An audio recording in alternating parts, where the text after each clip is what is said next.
This is part 3 of chapter 9, and here we're going to talk about some relationship theories. There's several of them, and I'm only going to briefly introduce them, so I highly recommend that you go to the textbook and read up further on these. The purpose of these theories is to offer some insight into how we develop our relationships with others and what might lead to their dissolution. Funny thing about this is when we read about all of these theories, it is very easy to find our relationships in them.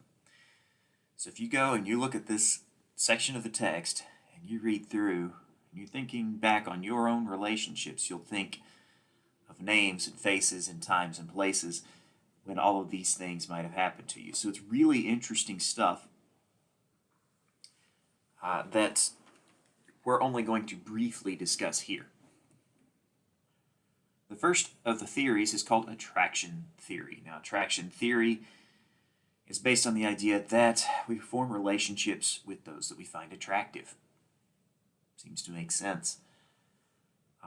Attraction is based on a lot of different things, and what we find attractive will also be based on a lot of different factors.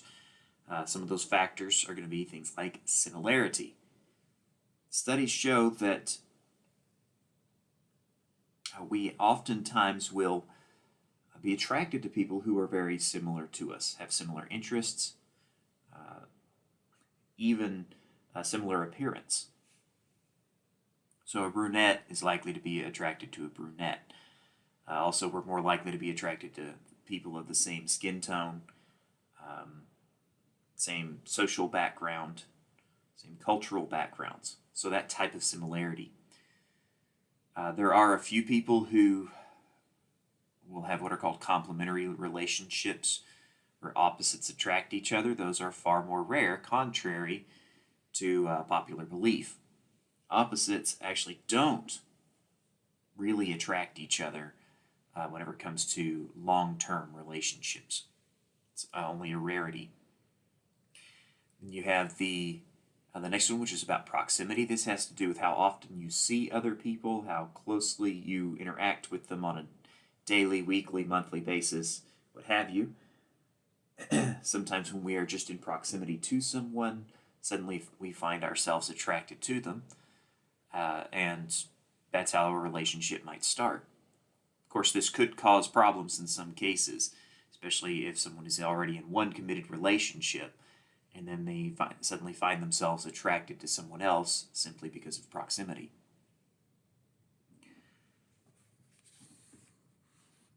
Then we have the idea of reinforcement. We tend to do nice things for people that we like. And people that like us also do nice things for us a lot of times. So there's some reinforcement that can kind of go both ways there. Of course, physical attractiveness also plays a role, as does personality type. Somebody may be incredibly good looking, but they have a sour personality and you don't want anything to do with it. Or someone may not be what we would consider all that physically attractive by societal standards, but they have such a winning personality that you don't even notice what limitations they might have in other places because it's well worth it. Then the idea of socioeconomic and educational status comes to bear. Some people find socioeconomic status to be an attraction. Females that have a tendency to be attracted to males of a higher socioeconomic status and a higher educational status. Males are the opposite, actually. They are more likely to be attracted to those females who have a lower socioeconomic status and a lower educational status. Maybe more telling, males are less likely to be attracted to females who have a higher educational status. So someone who has outdone them in the field of academics, which is oftentimes going to be tied to socioeconomic status as well. And then the last factor here is reciprocity of liking. We like those people that like us. And so if we all like each other, of course, that's part of attraction theory. And we have relationship rules theory. For this one, I'm mainly going to let you go and look at it. This is on page 258 and 259 of the textbook. But this is just the idea that rules govern our relationships. And you can see 4 different categories of these different types of relationships: friendship rules, romantic rules, family rules, and workplace rules.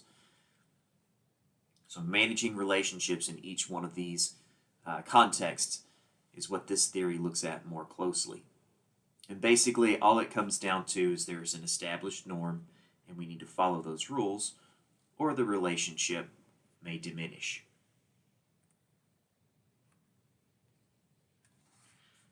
Next we have relationship dialectics theory. And this is the idea that we always want more than one thing. And there are always internal tensions within the relationship. And that's just what's going to happen. So we may want to have a committed relationship, but at the same time we want to be autonomous. We want to be able to stand on our own. And so that's something that's going to be, it's a conflict. And so we have to learn to adjust to those. We want to be close to someone, whereas we also want to have an openness to our relationship.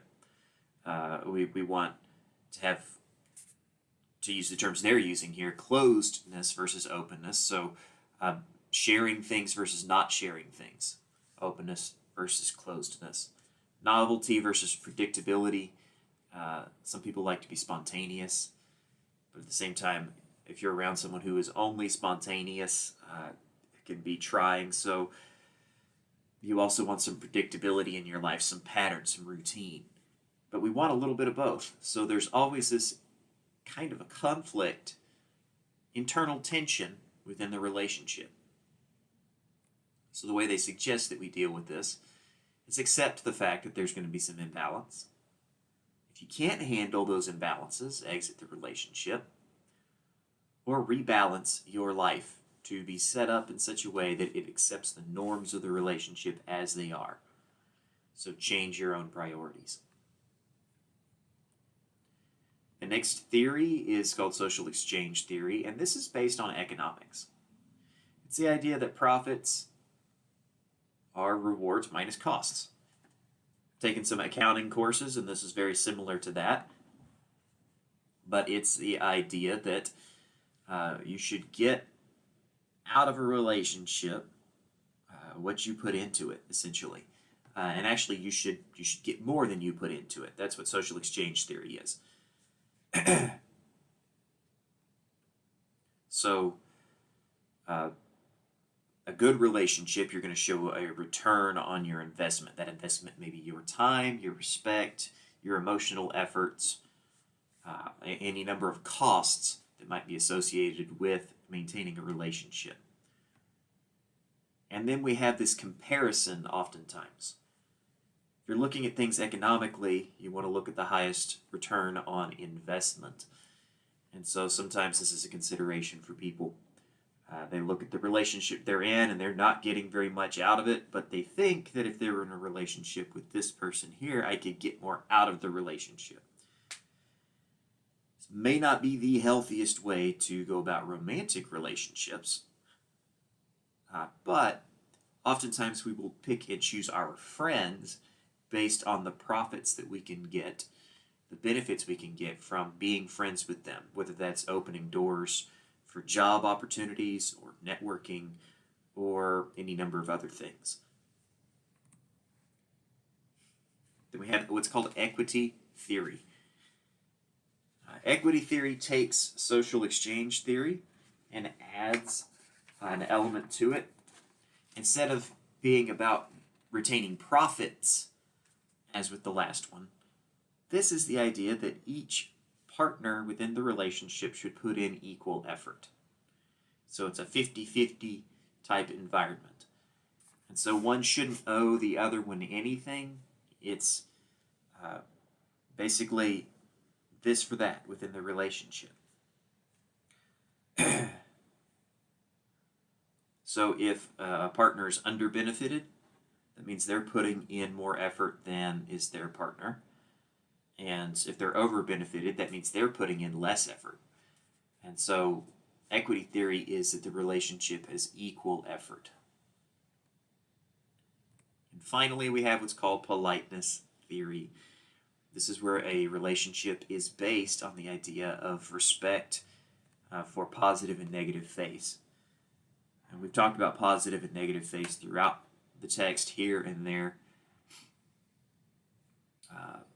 Positive face about the need to be recognized and so on, and negative face, the need to be autonomous. There are a lot of deeper elements to this, and I'll let you read that within the text.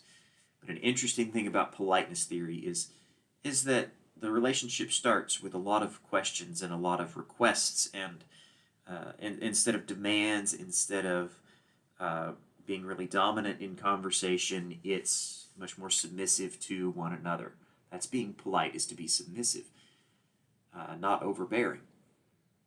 But then the research suggests that as the relationship becomes more intimate, the level of politeness in this respect will decline. So there's going to be less requesting, less level of autonomy, which shows that the relationship is changing. Important thing to remember is that we always need to be aware of those elements of someone's personality that require that positive and negative face be reinforced as necessary. So stepping away from politeness entirely may be detrimental to the relationship.